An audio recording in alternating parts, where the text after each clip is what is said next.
All right.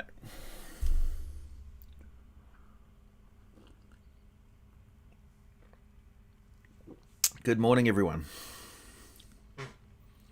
That was coffee, but today is a Mead stream.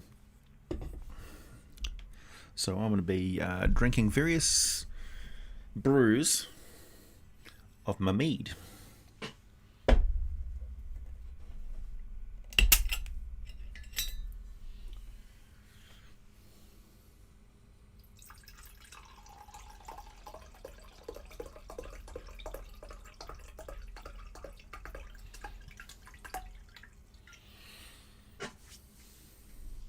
Do do do do do.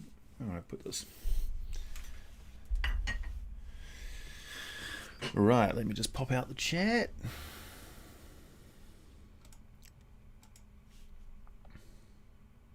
I'm still using the classic version of the YouTube live streaming thing because I find the other one to be annoying.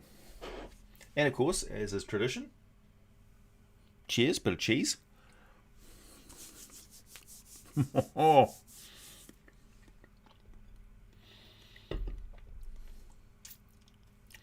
Washed down with a honey brew.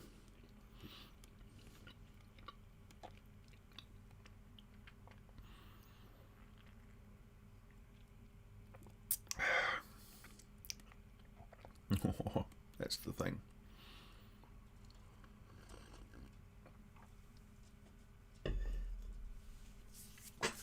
Oh, shit crawling around on my ceiling.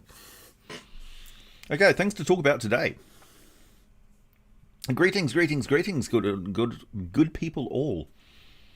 Epic Thulu, Adrianeth, Hammer and Hank, Moonring, Moondog, Zasek, Lysander, Jam the Ooze, Jimmy Styles, Mudshrews, Aaron Big, Wafin Young, Don, Emil, yay, Pale Rider. If riding a displacer beast, are you displaced? Yes, you are. And what if you're wearing a displacer cloak? Doubly so. Jurasta, hello. Nordic. Billy. Zinzu. William. Cam C. No, you're right on time, Cams. So I'll endeavour to answer everybody's questions, but don't forget this is a monetized live stream, and of course, donation chat thingies, super chats will get my attention 100%. And if I miss any of those, please, everybody let me know. And if you highlight my name, it's a lot easier for me to catch what people are saying. There's only like 60 of you in here now, but there'll soon be like 100 and something. Nothing like some of the other YouTube streamers who get hundreds and hundreds of people in there, and it's just a blur. And I don't know even how Twitch streamers follow their chat because they're so full of emoticons and all sorts of other competition thingies and stuff. It's I don't know. It doesn't seem very interactive.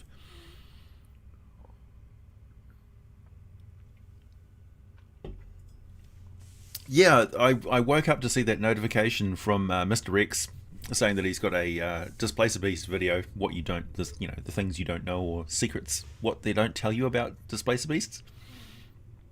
And I thought, oh, damn, because I signposted that a week ago that I was going to be producing those videos in that order, but obviously he doesn't watch what I'm doing, so. And somebody else has just released a Displacer Beast video. I think there's like 2 or 3 of them out at the moment. So I thought, oh, I won't add to the pile. I'll just throw it out in a week or so. I've got other videos in the works. One on the Mind Shielding Ring, which is a magic item which I want to talk about, which is a request from a viewer. And we're finally getting back into Giants again. I don't know whether I'm going to do Cloud Giants or Frost Giants. What do you think?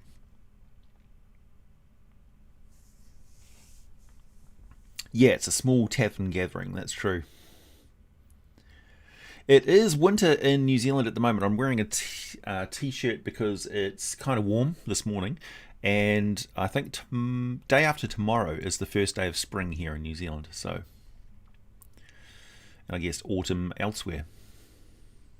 Cloud. I see lots of cloud. Cloud. Okay. Yeah, because cloud follows in the order, going down the ordering, right? Cloud. Okay. Frost will come quickly, soon after. But I think, yeah, clouds. Cloud giants are far more interesting. They're, of course, they're the driving force behind the perpetuation of the giants wanting to re-establish their ancient empire.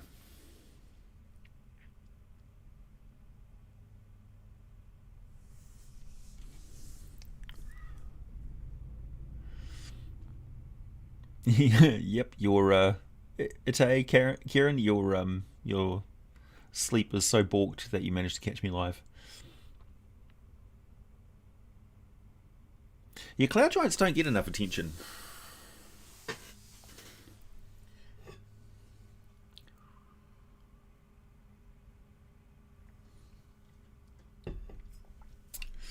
One question I had recently was if you find some giant currency from their ancient empire of Astoria, how much is it worth and what does it look like? Well, it's a big dinner plate sized coin, about yay big, and it's about that thick, so it's a pretty hefty thing, and it's not actually worth as much as you'd think, because the giant empire has been gone for so long that it's largely out of people's minds. So it may get a collector's price from a museum or something like that if you go to Waterdeep and you sell it to a museum, but otherwise they're generally worth the money of the metal that's in them, and that's what's the fate has been of most of the coins which have been found. Of course, giants may still use those coins.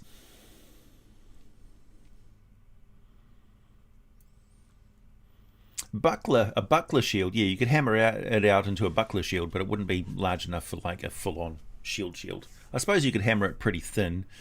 A couple of giant coins would make a plating for a metal shield, I suppose.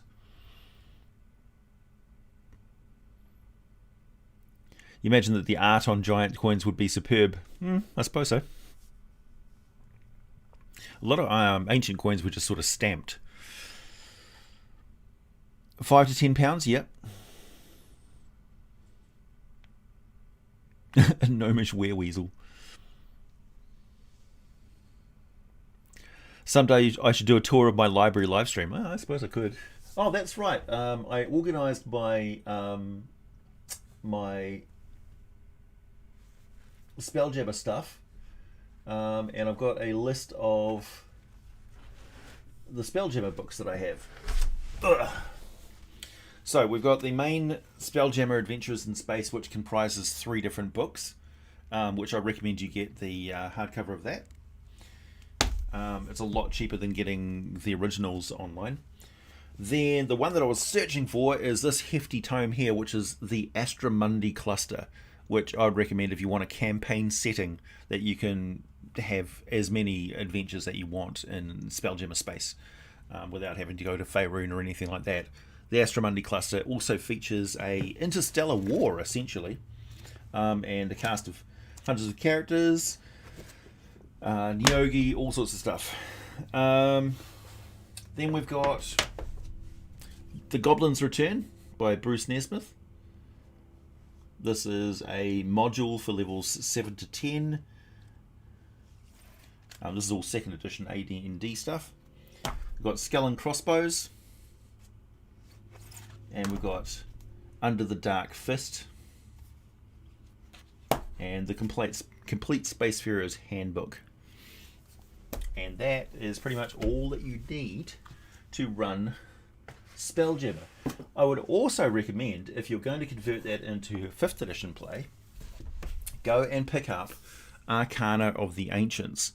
Now, this book is Monty Cook and Bruce R. Cordell and Sean K. Reynolds, luminaries of dungeon design, who created Numenera and The Strange and various other, what is it, Blue Sun or something like that, with that cube thing. So they're innovative game designers who used to be Wizards of the Coast's game design team essentially, and Bruce Cordell has written a lot of the stuff for Dungeons and Dragons, like Mind Flayers are pretty much his baby. So Arcana of the Ancients is the Numenera from Numenera. So you've got ciphers, you've got cybernetics, you've got ancient technology, weird, strange, otherworldly, high-tech monsters and things like that, strange objects from the ancient past, robots, all sorts of stuff, strange creatures, and it's absolutely packed. So when your characters, uncover these tombs and things, these things are magic items that aren't magical. Essentially, they're high technology. So it's indistinguishable from magic if you don't know that you're dealing with this technology. But it operates under technological rules, not arcane rules. So you can't dispel the effect. So it's really good to include in your campaign, especially if you're running a Spelljammer or a Planescape campaign where otherworldly stuff happens. Also, if you're dealing with the ruins of the Anarok Desert, or ancient Imaskar especially, or the demon technology of Narfel, or the ancient Saruk Empire, if you're delving into deep ruins, Abolithic empires, that sort of thing, this is the sort of stuff that you want to throw at your players. That they're like, what? Cybernetics? I've got a cybernetic eye, that sort of thing. Hey, thanks, Ben. Can a soul make it from the lowest Lemur to the highest heaven of Celestia? Yes. Yeah, it can. It's a hard ask going from a Lemur to somebody, from the Nine Hells to Celestia, because the fate has kind of been cast of that soul before it gets there. But I suppose it could. There should always be a path of redemption, I suppose.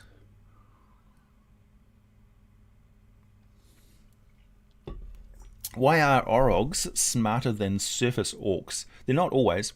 Because remember, there's different types of orcs in Faerun. So you've got the grey-skinned mountain orcs of the Spine of the World, who is the original sort of snub-nosed variety that came to their world first during the Age of the Giants. And then you've got the Thayan orcs, who came through the Orc Gate many, many centuries later, who are a smarter and more civilized but nomadic type of orc. So they're more like the Tweegan Horse Lords in a way. And the savage mountain orcs of the Spine of the World Mountains are not nomadic. They stay in place, and their population quickly grows out of control quite often. The Orogs are a crossbreed species that lives below ground. And they are bigger and stronger and tougher. So they're kind of like the Uruk-hai of Faerun. Didn't Orcus start as a Lemur? Yeah. We think so. Obviously, Orcus doesn't want it widely known. In Sweden, you once had huge copper coins. Just imagine a copper coin with the value of a gold coin, and you get the idea how large that would have to be for the same value. Yeah. Which is worse, Warhammer and Dark Elves, so the Dark Eldar or Drow? I would say the Dark Eldar are worse than the Drow. By a country mile, yeah. Even asking me that question with some familiarity with the Dark Eldar, you would say, oh, yeah. Technology that runs on torture, yeah. They're worse. They're much, much worse.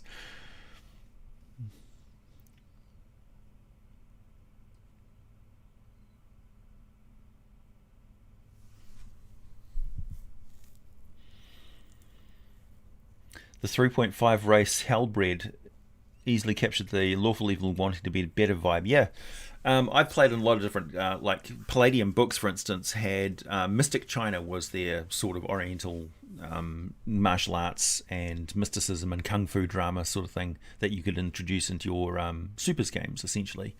And they had the idea of Taoist philosophy and like the trigram mirrors and feng shui and all that sort of stuff, and Chinese sorcery and alchemy, and also the possibility of redeeming demons. So yeah. So you have this demon fighting style that involves pinching and other sorts of things. It's fascinating. If you ever get a chance, Basically Mongols, the Thayan Orcs. If you ever get a chance to read up on Chinese Taoist mythology and folklore and stuff, it's really fascinating. Also, Japanese Shinto is quite interesting too.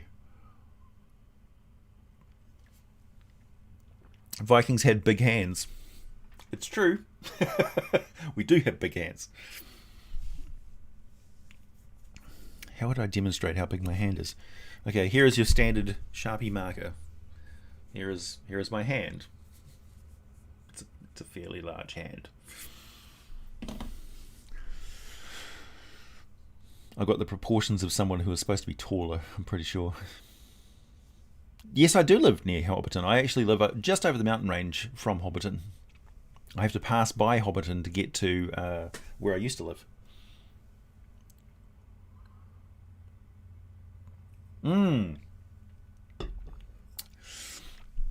Thank you, Jonathan. That is an excellent question.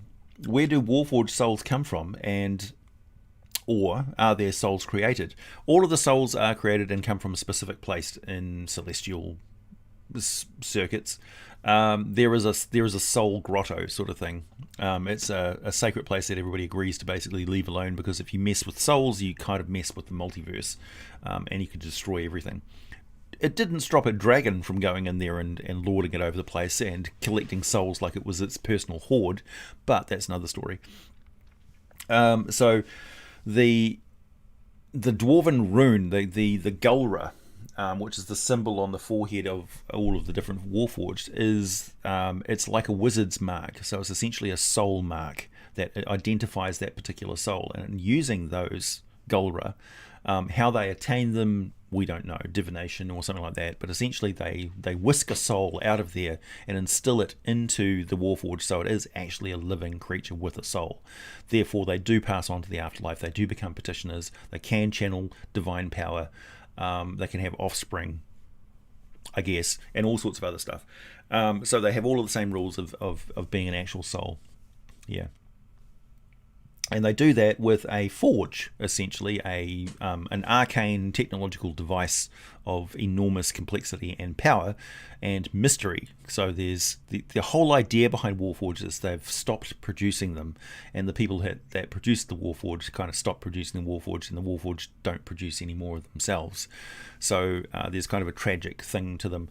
But I mean, Dragonborn used to have a lot of restraints on what they were, and tieflings used to just be a population of people from Sigil, but now every second NPC is a tiefling, and Warforged are common as anything across multiple worlds, and Dragonborn are just ubiquitous.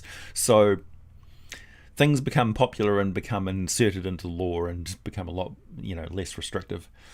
So I guess we'll have a cultural and racial background thingies for Warforged. I'm going to be interested to see how that works out. Thanks, Pale Rider. Small Death Cheese donation. Thank you. It's my cue for another bit of cheese. Woo! It's a strong cheese.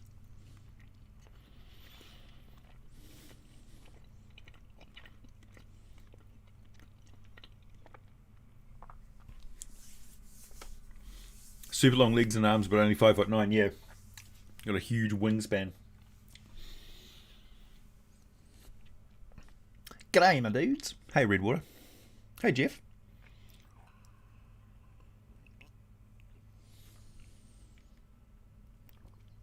Yeah, I was just wondering about devils making the transition to Celestia. Yeah. So, I mean, if angels can fall, then devils can rise, right?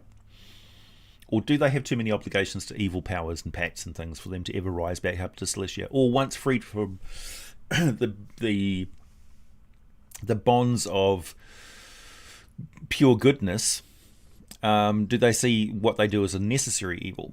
So they may actually see the Nine Hells as a liberating place, or a front line on a warfare that needs to happen. So it may be that devils just don't want to rise up, or the Lemures see a path to power and personal aggrandizement and stuff like that, and they get tied up with the politics of the Nine Hells, and they never want to go to Celestia.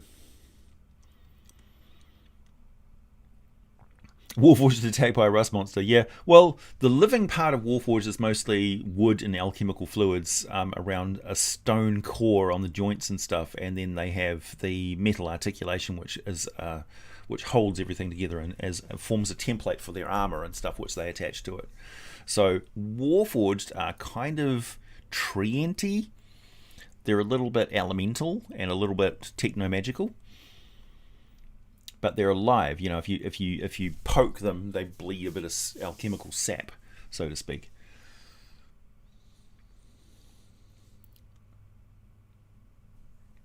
Does someone have to be cleric to be considered clergy? I'm playing a wizard who is a member of the Church of Azuth.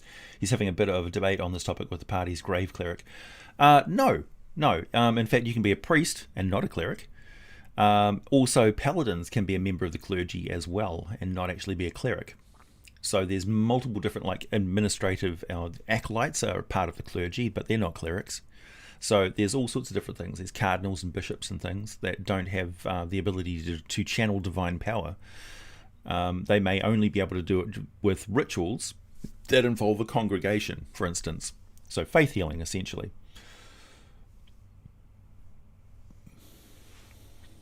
No problem, Ben.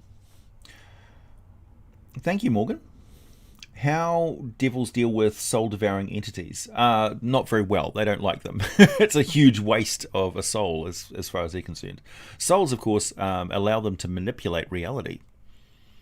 They give their engines that run on soul power, for instance. So devils do sort of burn up and use souls as well. But traditionally they wouldn't. They would use them as a bargaining chip because they want to bolster their forces. So it's in their mind, it's better to put souls back into the real world until they can get an opportunity to corrupt them and turn them into devils that will bolster their forces.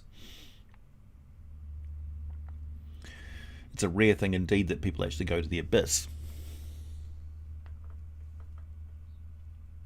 Yeah, they write the true name of the soul onto the Warforged. Yeah. That's the real question, yeah. Where did they find out the name?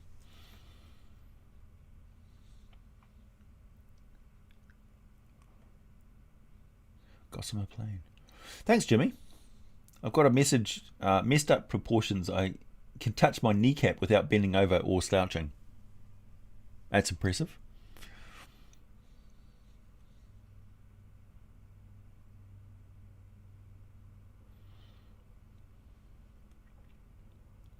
Can I tell you about abominations, Jeff? Hey, thanks, Migo. Yes, I can. Abominations are essentially creatures that were created by gods when the gods were at war with each other and primordials. So they're creatures that were kind of lopsided and a bit OP. Like they're not natural creations, but they are legitimate living beings that follow all the rules of living creatures that reproduce and things like that. For the most part, some of them are actually locked away.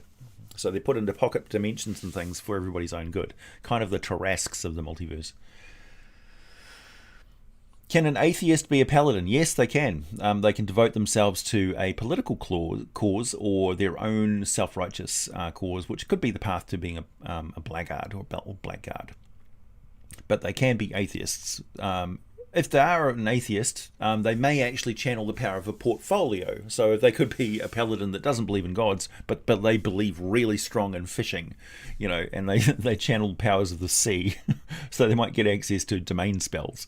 But they're going to be quite restricted if they don't devote themselves to a particular deity, obviously, because the deity isn't going to give them the kind of free money that other paladins have. Yeah, there was a temporary ceasefire, Kick-Ass Duke, in the Blood War, but it's back on again. Because it needs to be. Thanks, Ben. Do souls go to purgatory? There was a version of purgatory that existed in the Fugue plane when Nurgle and the other gods of death... Well, there are various other gods of death before Kalimvor got there.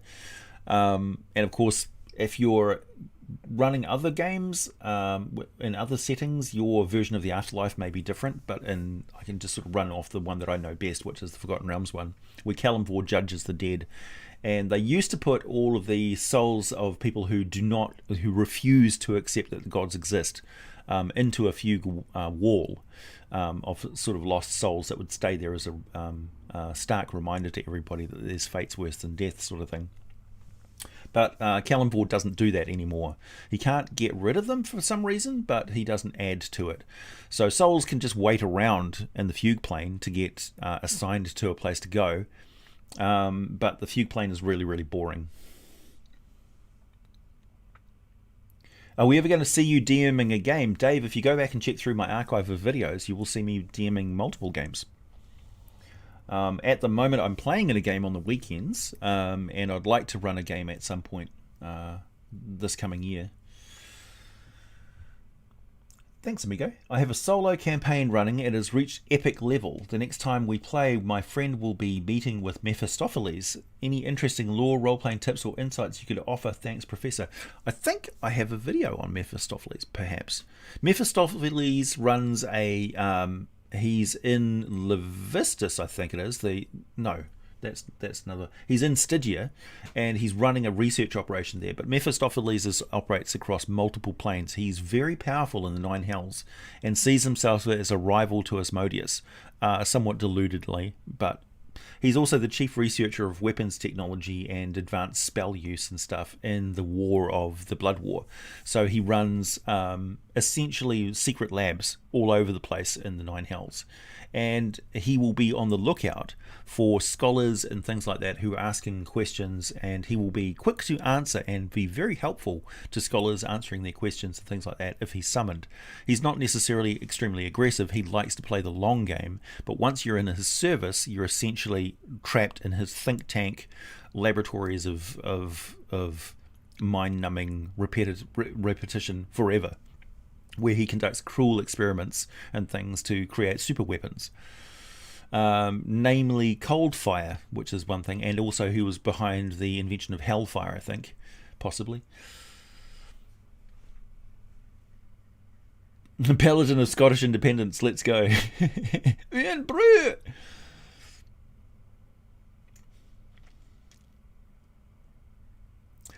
Kalimvor regulates the scales of power, the balance of good and evil, and the fate of souls past mortal life. Yeah.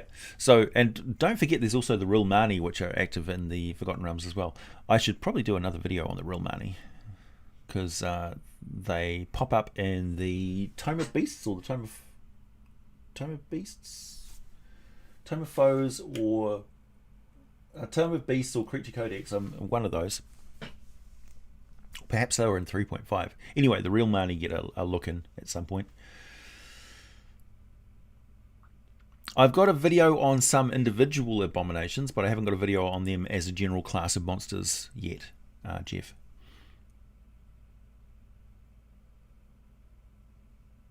Yeah, that's right, Pale Rider. That still stands true. That 5-year-old video that you don't have to have all the monsters in the monster manual in your world. That's kind of ridiculous. I know a lot of people would think they are all representative, like it's a natural history type thing. But no, you don't have to have all of the monsters. Like, you can have a world without any manticores, or just 1 or 2 manticores that are legendary creatures located in very specific places, which is kind of how the Greek mythology and stuff. If you're running Theros, for instance, you wouldn't have manticores everywhere. They would probably just be in one location. I wonder if we're going to see anything on Grast in Tasha's Cauldron of Everything. Igweel, Tasha's history. She's not all fun and games and laughter.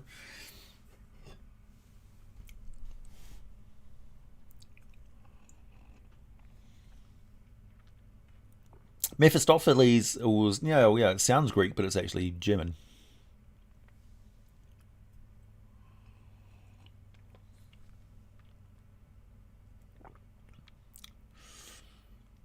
Adventure module, teach and train at 35,000 words. Good grief. That's a lot. Thanks, billions and billions. I've just been to a farewell party to a friend who is ending a career as an acclaimed bartender here in Sweden. How would you implement careers such as bartenders, etc., in existing classes? Thinking of bard and artificer, etc. It's funny you should mention that, and a nice tie-in to a plug for a product which is coming out around I think it's the 7th, which is the Frozen Far, or Heroes of the Frozen Far. So this is a writing project, a product on the DMs Guild that a few writers and I have put out, and it includes the hospitality subclass. So essentially, we've got a bartender type class that you can play. So we answered that question directly. So it's quite doable. There's also the pugilist class of one of the writers there gets an expansion with the knucklehead pugilist, which is basically the fishermen of the fishers of Icewind Dale get into punch-ups so often that it's become an art form. It's actually become an adventuring career. They've got these in one of the towns in Icewind Dale. They've got these 5 taverns which are facing each other in a shared courtyard that were originally opened by 5 brothers who couldn't agree who was going to run the tavern, so they all decided to open their own. And that rivalry has persisted to the point where the taverns, like, people go to these taverns and then they all spill out and they have punch-ups in the middle of the courtyard. So punch-ups are so common in the Forgotten Realms in Icewind Dale that it's become a tourist attraction. Thanks, Ben. Favourite New Zealand spots for a visit for a tourist? You a North Island guy or a South Island guy? I'm currently existing in the South Island, in the North Island, but I used to live in the South Island for a while.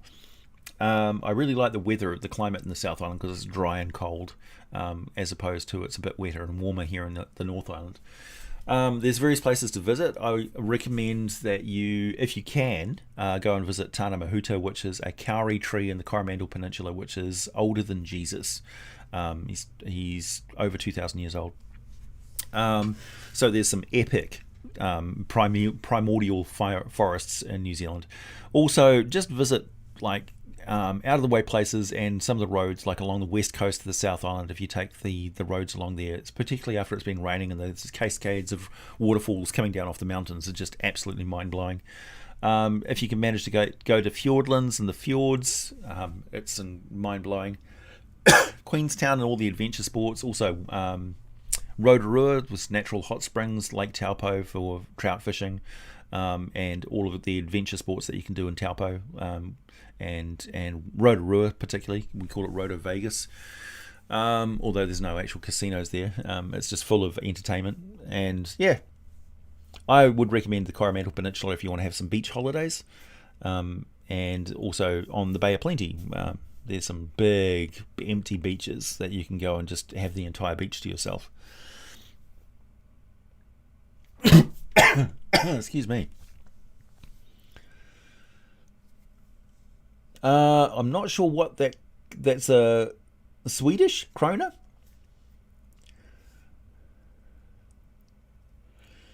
You can tell by the color of the super chats what the currency and stuff is like. That if that was $100, it would be red. So I think that translates into less. It's like $20 or something like that. Still pretty good. Thank you very much. Bard video. Yeah, true. Is that why I was subconsciously coughing? I was reading the thing. Thanks, Gage. Hey AJ, currently making a one-shot. What kind of weird stuff would be in a wizard tower that's actually a bard tower? Boy, that's a good question. Is it commonly regarded by people around it to be a wizard tower, but it's actually been a bard tower the entire time, or has it recently been taken over by a bard tower? It could be a bard that is researching magic. I mean, they're arcane magic users as well, so they do research new spells and stuff.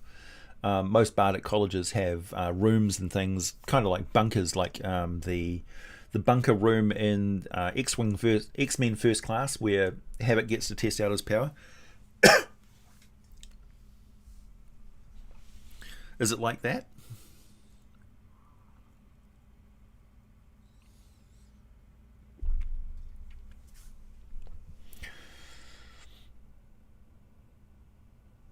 Shout out to all the Gauges on AJ's channel.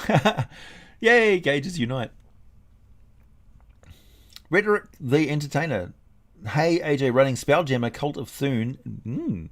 Need a little help with a concept of a big bad thinking elder brain fractured in far realm. Oh, beautiful.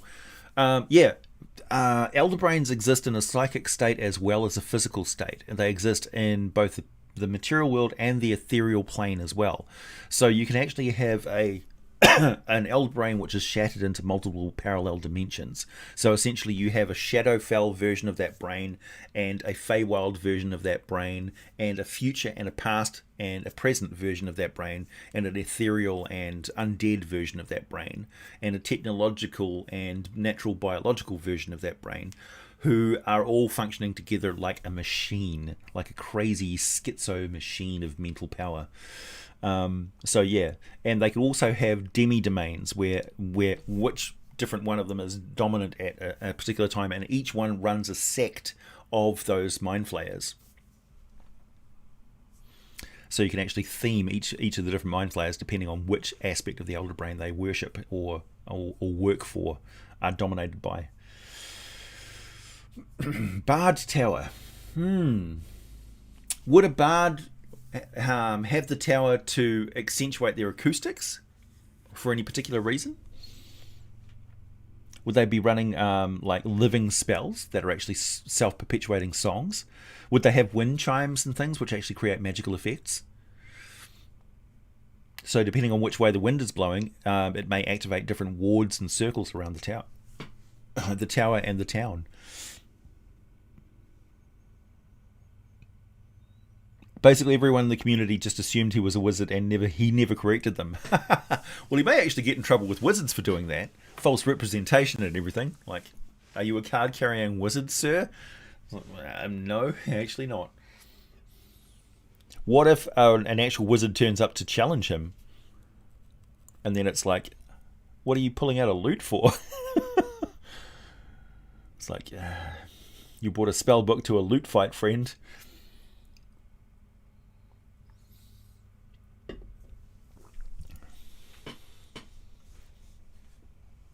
Megatrees.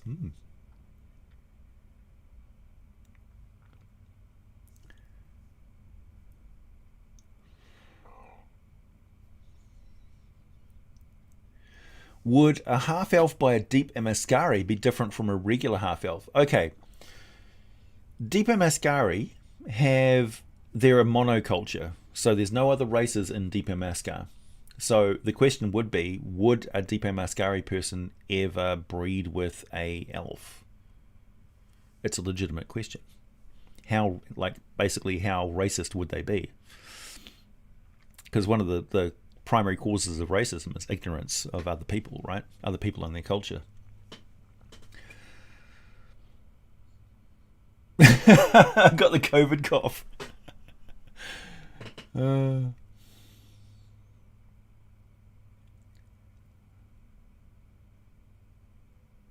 Hey, Earthy Potatoes.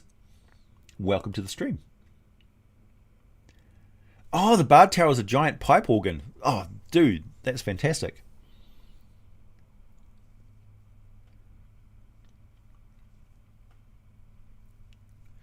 Some other writing stuff that I've been doing. I've been doing a lot of DM's Guild stuff lately.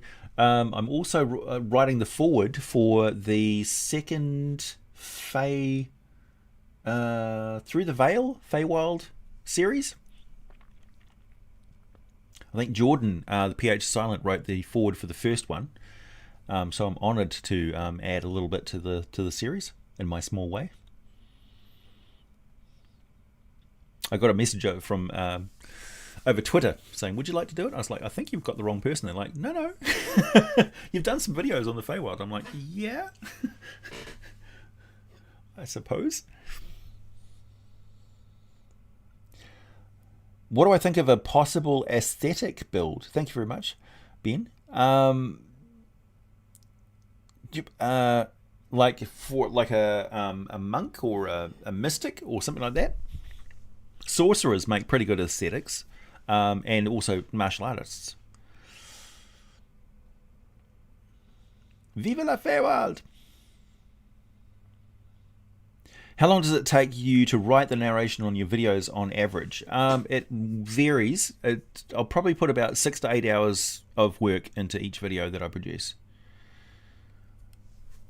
Sometimes fast, sometimes slow. Like the Faiths one, Faiths and Clerics of the Forgotten Realms, took me days and days of solid work to get that one done. Some others, I can crank them out in a few hours if I'm really on a roll. It kind of goes like this. I get myself into a mental state where I'm ready to write. And then I sit down and I click on like some artwork or a wiki page or something. And then I start the writing process. And then when I look up, I've got 2,000 to 3,000 words or 5,000 words or whatever written down. And I'm like, my spine is clicking back into place, and I'm ravenously hungry and thirsty, and I need to pee. And I've gotten out of like that Neo-like state of writing. So I tend to do it in big bursts of activity. And then once I've got the script, I go through and I'll read it through out loud to make sure that the grammar is correct, and then I will record it using Audacity. And then I will edit it using Audacity by listening back to it and going through and removing bits and mistakes and things like that. When I'm recording, if I make a mistake, I just pause and don't say anything, and so I look for the silences in the recording. But otherwise I do listen to it multiple times. And then I put it in my editing software and do the artwork and stuff like that goes with it. So all in all, it's a fairly long process, but that's my job.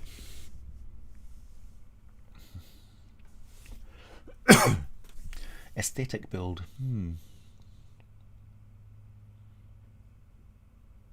Thanks, billions and millions. Yeah, that's the COVID cough. Tipsy Swedish doctor. Coffee will save me.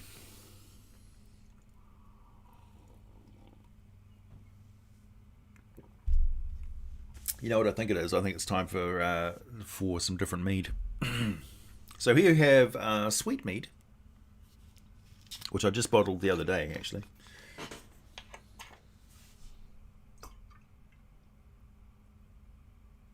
Ooh.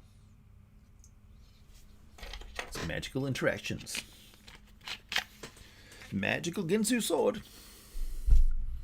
Anybody remember the Samurai Pizza Cats? Samurai Pizza Cats. Or you can tell I'm getting a little bit intoxicated. I start to sing.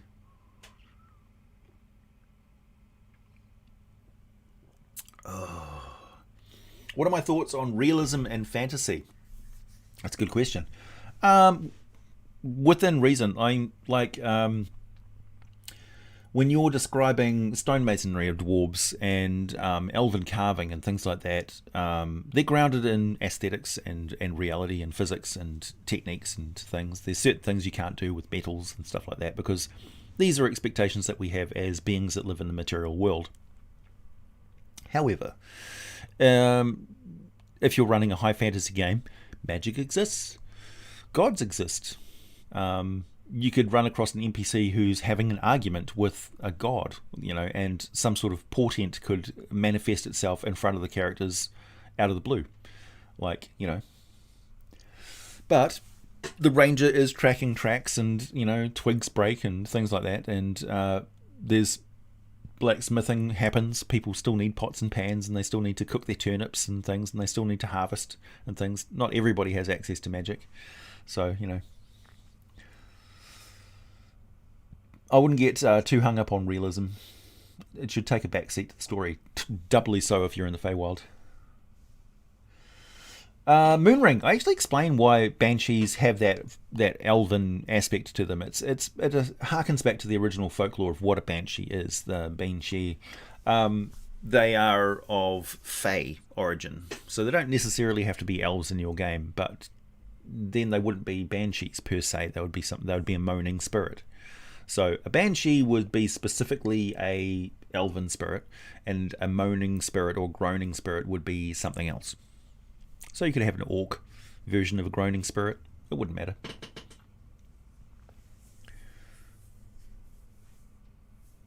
Have I seen the Monster Hunter Monster Manual? Lots of monsters and interesting mechanics, but not too much lore. Good for tweaking lackluster monsters.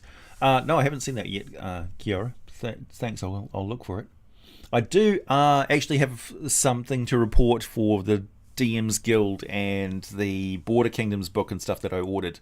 They sent me all the softcover books, but none of the hardcover books arrived. So I finally contacted them in like a month or so later, giving them plenty of time to get here with the COVID and everything. And they said, whoops, and they've sent out replacements for those books. So hopefully they'll be here soon. So I'm still waiting on my Border Kingdoms book. Lucky I wasn't reviewing that one. I have done a Spellweaver video, Jonathan. Yes, I have. Swedes can't drink. Are you insane, Kinder? Coffee, yeah.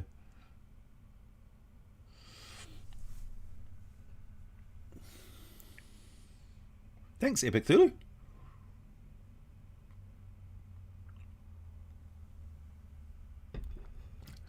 Doesn't the lack of magic accessible to the mortal slaves of a bear go against the idea of godless magic? Even warlocks don't have magic there. That is a good question. I probably need to do more research on a bear, but it's never really focused. It's never really featured very much in my games because I like to think of it as a mystical thing, whereas not so much a real thing. I haven't even had any like Spelljammer vessels visit there. And of course it was a 4th edition thing that even when we're playing 4th edition it didn't really come up. So I don't know. Your guess is as good as mine on that one, I'm afraid. Thanks, Gage. Bar Tower puts the dungeons in Dungeons and Dragons. I like it. It's got to have like a disco floor, and it's got to have a disco ball that's highly magical. It's got to, right? It's got to. Think like the Disco Boys from Mystery Men. God, they were great. Disco will never die. It's like guns. That's your thing.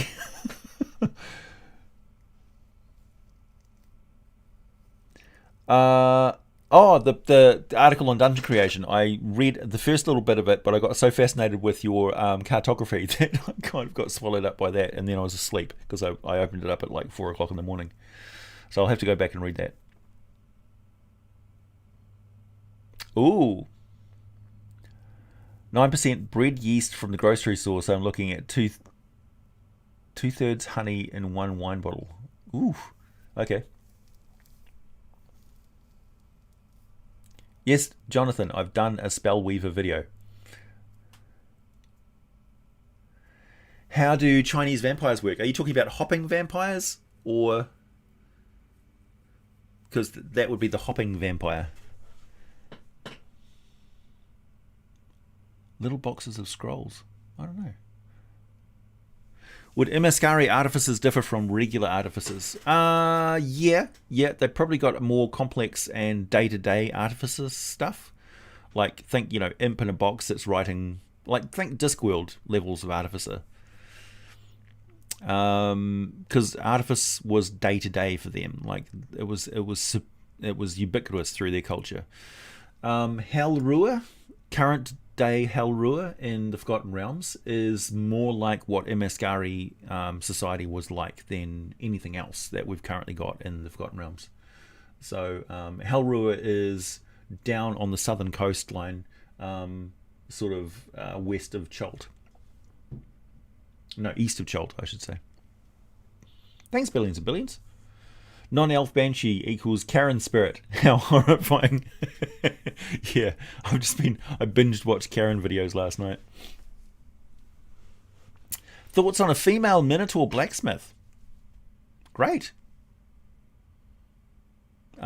Great.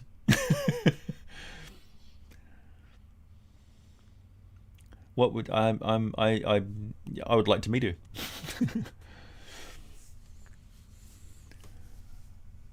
That's a cool phrase. Godless magic, yeah. What was the one that I heard the other day? I was watching Ridiculousness, that series where they just watch a bunch of videos, and he said, "You're trying to set the devil on fire." as an expression of something impossible. You're trying to set the devil on fire. I thought that was great.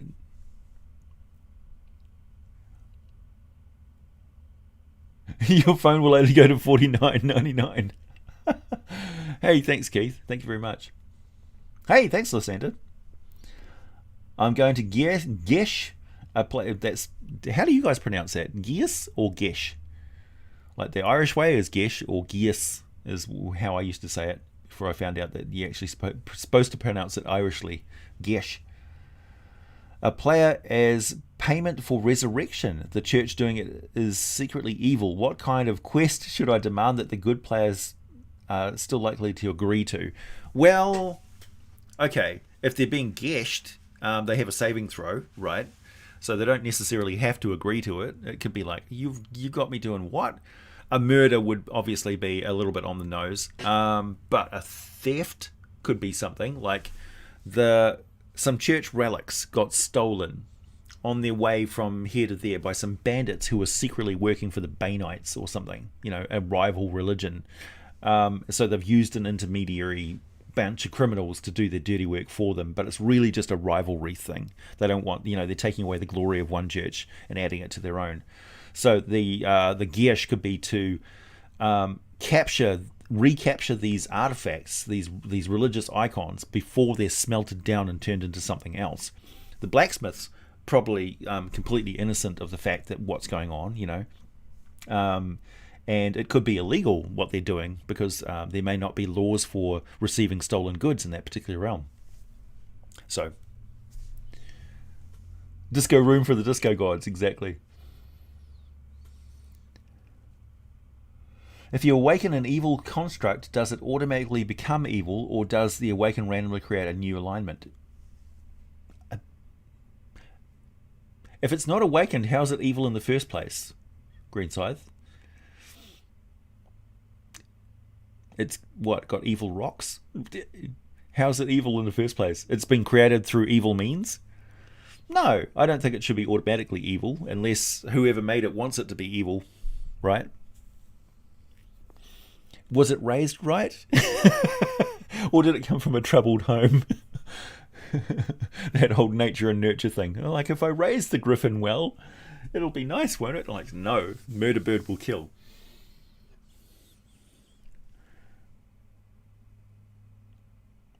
Yeah, it's a great question. Is there anything to distinguish ancient Mulhorandi necromancy? This is an ancient Underdark necropolis on Thesk.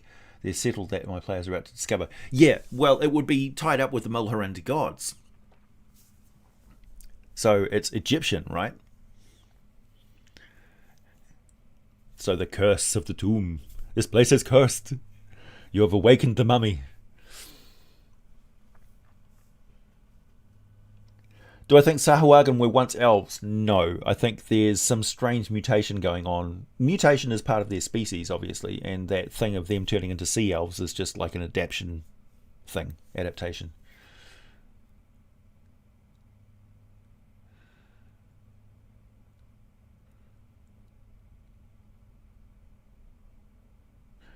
The Gith are obviously the saved ones because they got the T in their name. Nice. I haven't done a video on Luz, no. Luz, or is it Iuz?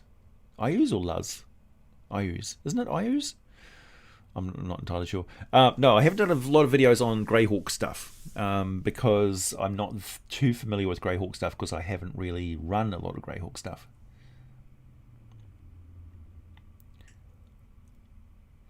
Imascari they predated the Netheril Empire, but they did coexist towards the end of the Imascari Empire. That's one of the reasons why the Netherese never really conquered over towards the east, because they would have run into the Imascari. They didn't see it worth locking horns with another majocracy, essentially. So I've done a video on the Imascari, ancient Imascar, so it's worth going and watching that to save me explaining all of that stuff, because it's all there in the video. And I've also done a couple of videos on the rise of the Netheril Empire, so you can tell the difference between the two cultures quite well.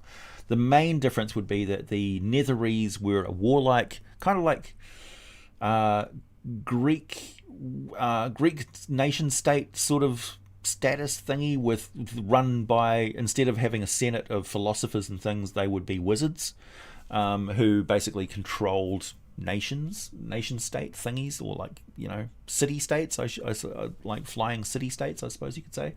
Whereas the Imaskari were, they believed in the right of the limitless potential of the human being. So they didn't regard the gods as anything superior to humans, and they thought that they could rise to the point and claim godhood. Which, when you think about it, it meshes very well with a lot of what adventurers do.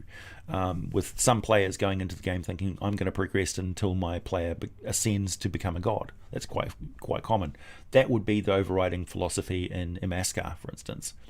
And then magic combined a lot of artifice and technology. Where would I put a hobgoblin nation in the Forgotten Realms? There are, let's see, Thar, and along the Endless Wastes and stuff, Narfel, Damara, so around the Great Glacier, and also the Eastern Shar, and the plains of Purple Dust, and basically the more sort of hard to live places. You could also have them existing on the Sea of Fallen Stars as a pirate fleet. They could also be in the Shining Sea, or the Great Sea, or the Endless Trackless Sea, or different cultures and stuff could be in different islands and things. So they don't necessarily have to be big, but they'd be uniform, and they'd probably be mobile.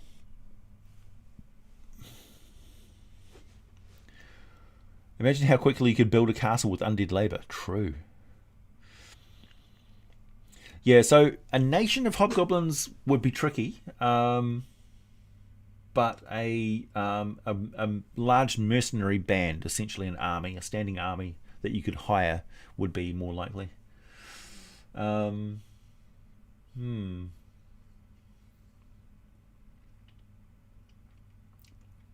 you could just have them come from the east, really.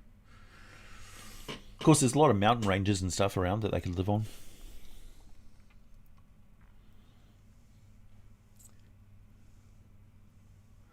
Have I ever played beyond level 15? Yeah. If so, what was it like? Oh, good. Essentially, there was a lot of involvement with what previously happened in the game. So it wasn't like we were trying to reinvent the wheel every time we sat down and played a session. There was a lot of stuff going on in the campaign that we needed to tie up loose ends and things like that. And we just advanced in level. The set piece fights and stuff that we had with that particular DM were usually centerpieces of a culmination or a particular milestone of something that we needed to achieve that was guarded over by a big boss bad monster. And it was usually a combination of different things. It was terrain, it was story, it was magical effects, it was prophecy, and it was just big powerful monsters with magical items and things. Yeah. But quite often, prophecy played a very heavy hand in those games. And I would recommend, if you're playing epic level play above level 15 or even beyond level 20, you really need to be looking at the environment in combination with groups of different monsters that work in cahoots together. And it's groups of monsters rather than one big powerful monster that will threaten a group of high-level player characters, because it doesn't matter how powerful you are, if you're overwhelmed with too many enemies, you can't get enough attacks in to mitigate all of the incoming attacks, which will whittle you down pretty quickly. So groups of toady monsters will wipe out high-level characters. Yeah, so you got to be careful about it. But also, that's how you challenge them. You have time-sensitive effects which are going on in combat. So, like, if you don't get to that, like, if you don't get from A to B and do C before certain round in combat, then D is going to happen. Like, or D is going to get much worse, or C is going to get worse, or whatever. So you have those intertying things which you outlay for the characters, for the players, I should say, so that they have a sense of urgency during play. Otherwise, it's just a matter of which one of my amazing powers am I going to use to destroy this single boss monster, which is only going to last for 3 rounds anyway, and then I'm going to loot all their stuff, which I don't really need because I'm too powerful for it anyway. Right, so you want to give them a sense of urgency, which stretches their tactical thinking and gets them to work as a group. Thanks, Gage. What do I think of an artificer subclass that makes them a full caster in the same way a subclass can make a fighter a half caster?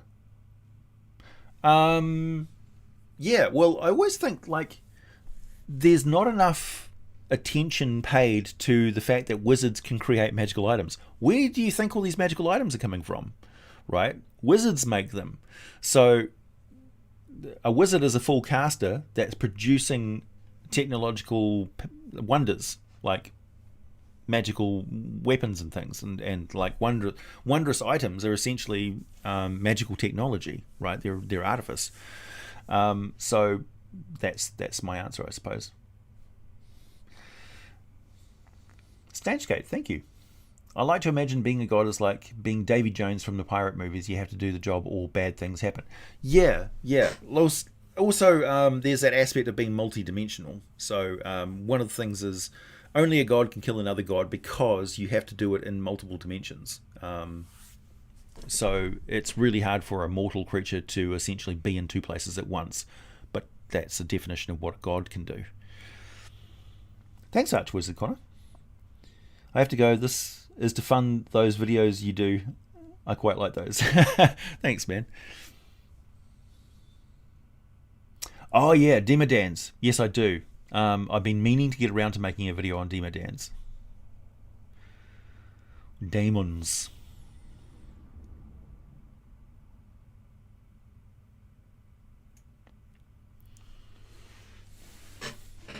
Who is Moloch? Moloch, I think Moloch was a... I don't know. It rings a bell. I'm having a brain moment. Possibly due to all of the mead I've been drinking. Any ideas for using a bead of force? Many. Yeah. Well, it's an explosive device, really, that you can use for all sorts of different things. So anything you can use a stick of dynamite for, you can use a bead of force for.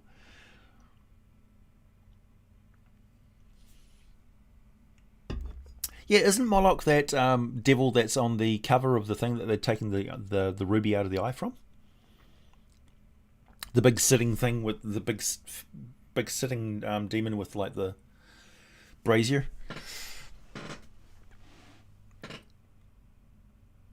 Oh, definitely do a Deeper Mascari video. Don't you worry.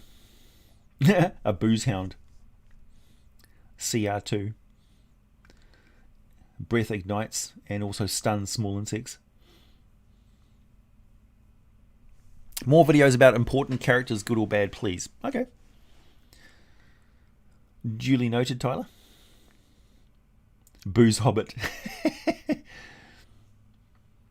That is Moloch. Oh, good. Dust Janazi. Nice. Always think of them as like an accountant that's like... They always sound like an old man.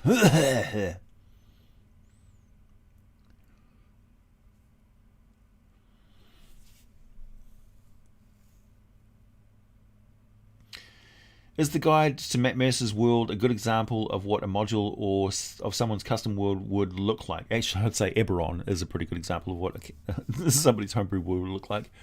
It's good. It's okay. It's a bit of a generalist question. There's everybody's got a different style and different presentation. For example, I think one of the best role-playing books is the Pathfinder Game Mastery Guide. This is the first edition one. Of course, there's a second edition one now. This is the first printing with the blue dragon and the dude on the throne with the gems in his head. I think this is one of the best role-playing aids for a dungeon master that's ever been written. And for many years, it was my gold standard of how you should write a source book. It's just packed full of really good information. You know? for sure. Possibly one of the worst laid out books for like the Forgotten Realms campaign guide with all the different regions and stuff. Like, it's, if you have no familiarity with where these places are, you can read through the book, right?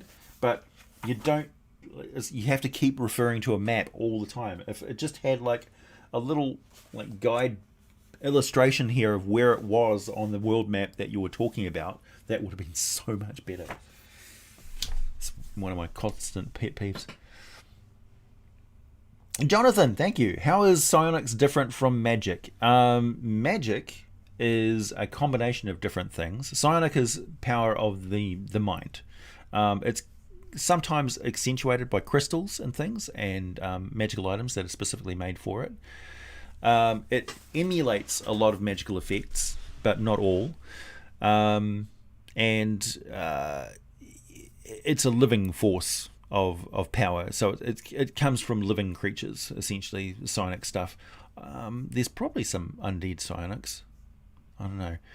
Of course, in 5th edition, psionics has sort of taken a backseat for too long to be really fully integrated into game properly. And for that, I squarely blame Mike Mills for fucking around with mystics for so long, and never, ever reaching any sort of conclusion to bring a psionics into the game, which was just stupid. So it really was dissatisfying for everybody. It just became frustration. It's just like, maybe we'll have psionics, maybe not. Maybe we'll have psionics, maybe not. And like cats, we were like, fuck off. We just don't care about psionics anymore. Maybe in 6th edition, who knows? Maybe Tasha's Cauldron of Everything will have psionics in it, who knows? But basically, arcane stuff includes a lot of different techniques and things for activating the weave, activating pre-existing nature magic. So it's feng shui. It's, I move this and the wind blows a different way and I channel that, and blah. I channel elemental power from different planes of existence. I teleport something into itself and transform it into a different shape, sort of thing. So there's a aspect of the mental control required to carry off those formulae and stuff. So people need to have a lot going on in their head to keep it all and get into just the right state of manipulating the weave to get magic to do a certain thing. Whereas psychics do that directly with their mind. They don't need formula and things like that. They have meditations and stuff, and they can manifest those effects. So they're kind of limited in that way. It's hard to learn psychic stuff. They're like, you don't have a book that teaches people psychic stuff. You either have psychic stuff or you don't. So it's almost like a mind sorcerer. I hope that explains a little bit. Yeah, psionics is closer to key. Yeah. Brain magic.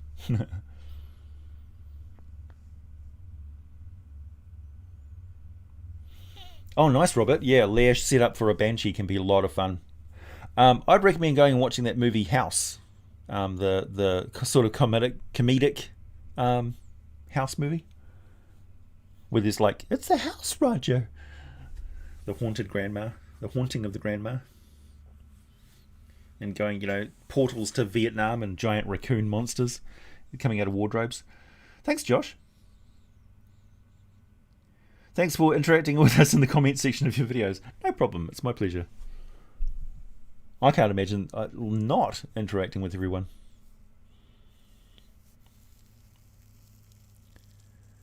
Yeah, at the moment, psionics are just magic with pizzazz, which I'm fine with. It's workable, it functions, it takes away all the mystique and special nature of psionics as a different art form sort of thing.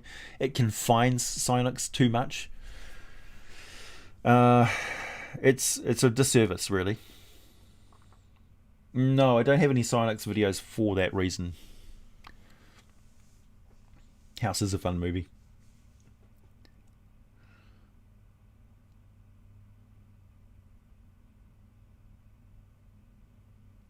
The psychic saucer is in Tasha's, so maybe there will be gem dragons, maybe the lineage will flare spawn. Could be. We shall see.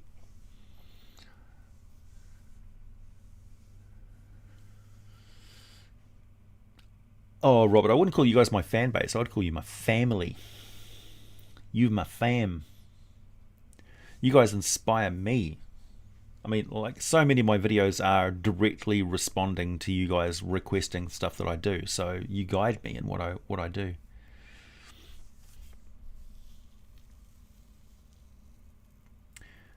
Man, there was so many OP psychic builds. Like, my Scion character was the one that I actually ran to the highest level. He eventually ascended to godhood in that campaign. Not under my watch. He ascended to godhood after I was finished with the campaign. But the character essentially retired at the conclusion of that campaign arc in a world that persisted for like 4 years of play. Anyway, that was Belchimerol, who became a god Chime in Solution. Anyway, the Scion starts off really weak and then becomes really powerful. Psychic warriors are always pretty OP, but like the soul knife guys, that, like, if you combine like the assassin techniques with the soul knife thing, oh jeez, like, I'm going to use my murder stick to just boom that person into bloody chunks when I jump out of the shadows. It's like, well, that was a good fight. Lasted all of 1 round. In my Warlock pack. I like it. How does the Lady of Pain stack up to Obox Ob in terms of power? Doesn't really gel because the Lady of Pain doesn't go anywhere outside of Sigil. So in Sigil, she's primo, numero uno. Don't mess with the Lady of Pain and Sigil. She will hand you your own ass. Gods don't go in there. Same thing with Demon Lords and stuff. They just you don't go in there. So it's a non-issue. That showdown would never happen because Sigil doesn't go anywhere and the Lady of Pain doesn't go anywhere. Is it her prison? We don't know. Thanks, Kukas. Ideas for a voodoo doctor character. Essentially just run like a mystic type, warlock type person. I like the idea of a warlock that's playing multiple different patrons. So that would fit with a voodoo doctor. Voodoo, don't forget, is an actual real world religion, so some sensitivity there is required. I know, it's like, voodoo, really? Yeah. It's an actual practiced religion. Gage Schaefer, thank you. What type of demon incursion on the Prime material could cause essentially a contract dispute in the Pact Primeval that results in neither the Celestials nor the Devils dealing with it?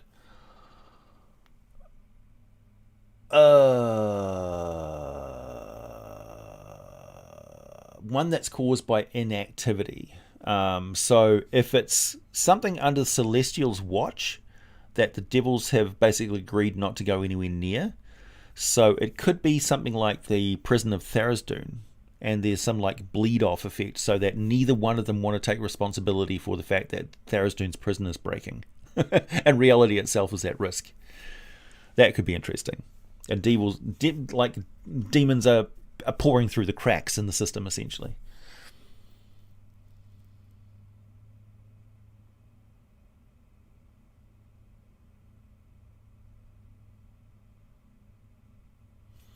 Hey AJ, thanks Zach. Random question: how would you stat a thylacine or a diethylacine reskinned wolf? Yeah, I'd go with the probably the winter wolf for stats.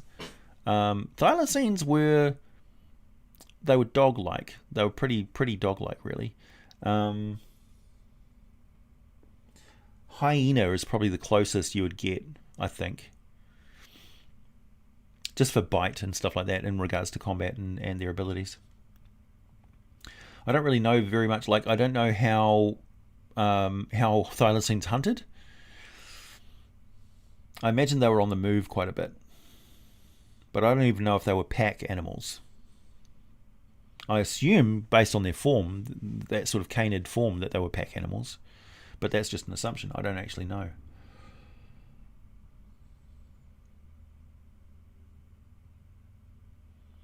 Exactly, Epic Thriller. Yeah, you need to go into it with some sensitivity. Well, it's time for me to go, everybody.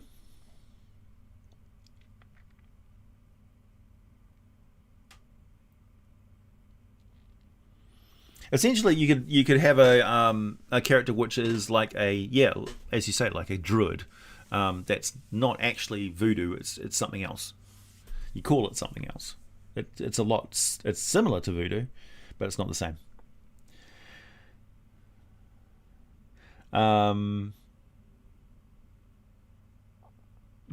Bubble breath weapon for a pink dragon in 5th edition. It would kind of be like Evard's Black Tentacles, I think, like a capturing type thing. Sad D&D noises. Yeah, I know. Gotta go.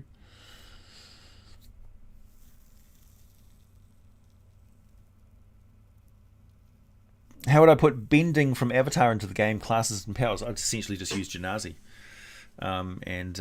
Yeah. I will keep up the good work. Don't worry, I will never stop. You'll have to pry this keyboard out of my cold, dead hands. Anyway, time for me to go. Oh yeah, that's right. The reason why this is the high-tech version of the live stream is I'm using a little a lume cube to illuminate my face,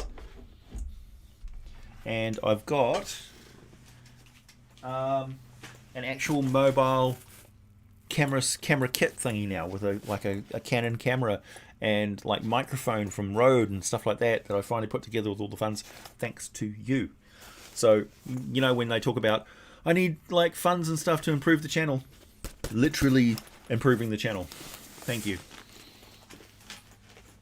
Thanks to your donations and stuff, it's actually going back into what I do. So hopefully I'll be able to bring you mead making and cooking videos. Have you got any particular recipes that you like?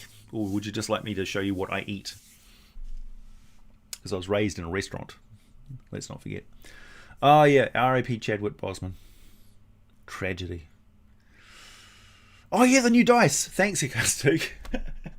For those of you who have never visited my community tab on the channel, go to the community tab. There are some dice there that you can purchase quite cheap.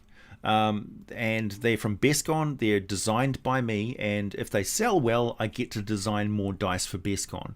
So that's like dungeon dice and treasure dice and like all sorts of stuff. So if you want me to design more dice, please go and support, purchase some of those dice. I get a kickback from it, very small, but a little bit. And BestGone will be encouraged to produce more dice for us. So yeah. Also, I'm working on other D&D products coming up this year or next year probably. So stay tuned. Really useful things. Okay, everybody. Catch you later.